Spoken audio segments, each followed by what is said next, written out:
মহাখালী বাসস্ট্যান্ডে ফিটনেসবিহীন গাড়ির চলাচল নিয়ন্ত্রণ করতে অভিযান চালাচ্ছে ডিএমপি। এ বিষয়ে আরও জানাতে রাজধানীর মহাখালী থেকে যোগ দিচ্ছেন সহকর্মী আলামিন হোসেন। আলামিন, ফিটনেসবিহীন গাড়ির বিরুদ্ধে ডিএমপির অভিযানের বিস্তারিত আমাদের জানাবেন। শুধু ফিটনেসবিহীন না, রাজধানীর মহাখালীর আশেপাশে তেজগাঁও থেকে শুরু করে বিভিন্ন জায়গায় সড়ক দখল করে যে দুই পাশে গাড়ি রাখা হয় দুই লেন করে, সেই গাড়িগুলোর বিরুদ্ধে ডিএমপি পুলিশের অর্থাৎ ডিএমপি ট্রাফিক বিভাগের পক্ষ থেকে তারা অভিযান চালাচ্ছে। আমি যদি আপনাকে একটু দেখাতে চাই, আপনি নিশ্চয়ই দেখতে পাচ্ছেন যে সেখানে 200-র বেশি সার্ভিস ও ফিচারে লেনদেনের সব বিকাশ অ্যাপে সম্ভব।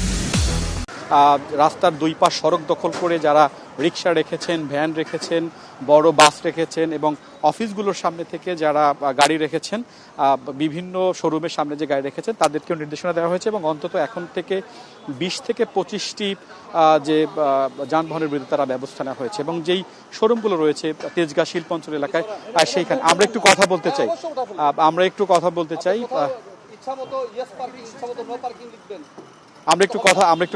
চাই জনাব আনিস, তিনি এডিশনাল কমিশনার ট্রাফিক বিভাগের দায়িত্বে রয়েছে। তিনি মূলত যেটি বলছেন কিছুক্ষণ আগে গণমাধ্যমে যে তেজগাঁ মহাখালীর আশপাশের যে এলাকা, রাস্তায় কোনো বাস রাখতে দেওয়া হবে না। আমরা তার কাছে শুনতে চাই, আপনাদের অভিযানটা কি ঈদকে কেন্দ্র করে? আমরা প্রায় সময় দেখি যে অভিযান পরিচালনা করা হয়, তারপর সড়কের পরিস্থিতি আবার আগের মতো হয়ে যায়, মহাখালী সহ আশপাশ এলাকায় পুরোটাই বাস টার্মিনালে রূপান্তরিত হয়। কেন আসলে এটি পার্মানেন্টলি ভাবে এইটির সমাধান হচ্ছে না?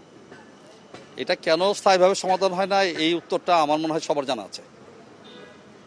আমরা সমস্ত বিষয় আশা করি যে পুলিশ করে দিবে, এটা কোনোদিনই হবে না, সম্ভব না, কোনোদিনই সম্ভব না। এটা করতে হবে সবাই মিলে, সবাইকে বুঝতে হবে যে রাস্তাটা ব্যবহারের জন্য এটা যান চলাচল করবে, পথচারী চলাচল করবে। এখন সেই রাস্তায় যদি আমি পার্কিং করে ডাম্পিং করে সমস্ত কিছু রেখে দিই, তো এটা কোনোদিনই হবে না, কোনোদিনই হবে না। কিন্তু আমরা কেন করি? আমাকে করতে হবে, আমাদেরকে বলতে হবে যে না, রাস্তা কিসের জন্য, এই বোর্ডটা জাগাতে হবে এবং দরকার হলে এটা অভিযান চলবে। আমরা আসবো, তারা চলে যাবে, আবার আসবো। কিন্তু অভিযোগ যেটি সেটা হচ্ছে পুলিশকে মাসোহরা, থানাকে ম্যানেজ, ট্রাফিককে ম্যানেজ, বিভিন্ন রাজনৈতিক দলের নেতাদেরকে টাকা পয়সা দিয়ে সড়কে গাড়ি রাখা হয়। এই বিষয়ে আপনি কি বলবেন? কাকে ম্যানেজ করা হয় সেটা আমি মন্তব্যতে কোনো অবস্থাতেই যাব না। পুলিশকে ম্যানেজ করা হয় না সেটা দেখার জন্য আমি প্রমাণ দিচ্ছি যে আমি গাড়ি ছড়ায় দিচ্ছি, আমার থাকবে না। সুতরাং পুলিশের পার্টটা আমি বলতে পারবো, আমি পুলিশের পার্টটা বলছি। অন্য কোন সংস্থা কি করে না করে সেই মন্তব্য করার ইখতিয়ার আমার নাই। এআই ক্যামেরার কথা বলছিলেন, এআই ক্যামেরা আমরা বসিয়েছি তো, এআই ক্যামেরা, এবং দেখছেন আমরা এআই ক্যামেরা বসিয়েছি। সবচেয়ে বড় কথা হচ্ছে যে এগুলো বসানোর কাজ মানে কেন বসিয়েছি, যে আমরা ম্যানুয়ালি পারছি না, এটা সম্ভব না, কোনোদিনই সম্ভব না।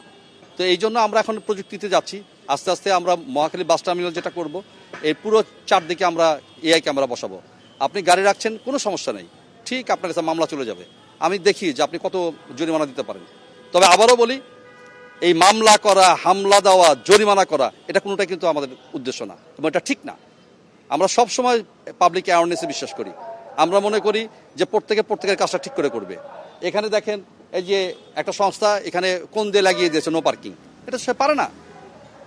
তিনি যেটি বলছিলেন যে তারা পুলিশের পক্ষ থেকে ঈদকে কেন্দ্র করে এবং তিনি যেটি বললেন তিনি রাস্তায় থাকবেন এবং প্রয়োজনে এখানে অফিস করবেন, এরকম একটি কথা গণমাধ্যমে বলেছেন। তার যেটি দাবি, অর্থাৎ তার যেটি বক্তব্য এবং হুঁশিয়ারি বলা যেতে পারে, যে যতক্ষণ না পর্যন্ত মহাখালী বাস টার্মিনাল এবং আশেপাশের এলাকার দুই পাশে সড়কে বাস রাখা বন্ধ না হবে ততদিন পর্যন্ত অভিযান চলবে। তবে এর আগেও আমরা দেখেছি যে সরকার বদলায়, প্রশাসন বদলায়, মালিক পরিবহন শ্রমিক যারা আছেন তারাও বদলায়, কিন্তু সড়কের পরিস্থিতি খুব একটা বদলায় না। আজকের এই অভিযানের পরে আসলেই পরবর্তীতে ঠিক কতদিন সড়ক ঠিক থাকে কিংবা দখলমুক্ত থাকে সেটি আসলে এখন দেখার বিষয়। মহাখালী থেকে বিস্তারিত জানাচ্ছিলেন সহকর্মী আলামিন হোসেন।